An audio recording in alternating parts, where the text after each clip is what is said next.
Что робить дети на несанкционованных массовых мероприемствах? Задаются питанием работники прокуратуры и отзначают, за такие учинки придется отказывать у отповедности с законодавством. Участие детей в несанкционированных массовых мероприятиях является нарушением действующего законодательства. Участие в несанкционированных массовых мероприятиях не обеспечивает безопасность детей.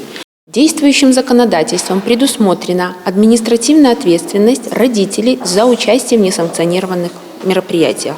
Такая же ответственность и предусмотрена для несовершеннолетних, которые старше 16 лет.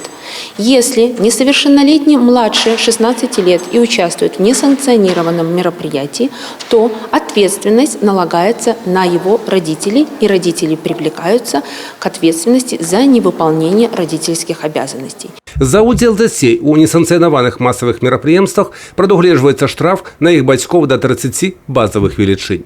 За участие в несанкционированных массовых мероприятиях предусмотрена ответственность граждан по статье 23-34 Кодекса Республики Беларусь об административных правонарушениях. Поэтому актуальным будет привести один из примеров. Так, в городе Пинске мама пришла на санкционированные массовые мероприятия вместе со своей 13-летней дочерью.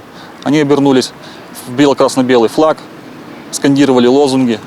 В результате на маму в отношении матери был начат административный процесс как по статье 23-34, так и по статье 9.4 Кодекса Республики Беларусь об административных правонарушениях.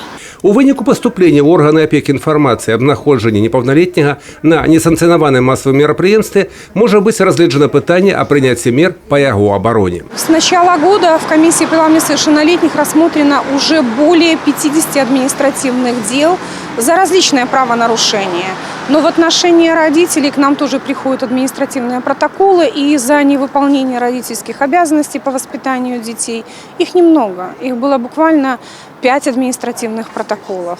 Но когда родители по недостижению возраста 16 лет не сопровождают детей в вечернее и ночное время, тогда тоже приходится вместе с родителями быть у нас на комиссии.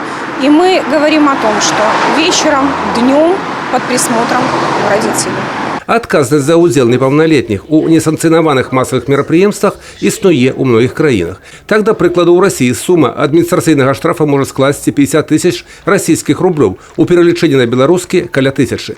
Прыкладна такая ж сума пакарання можа быць накладзена на бацькоў і ў Казахстане.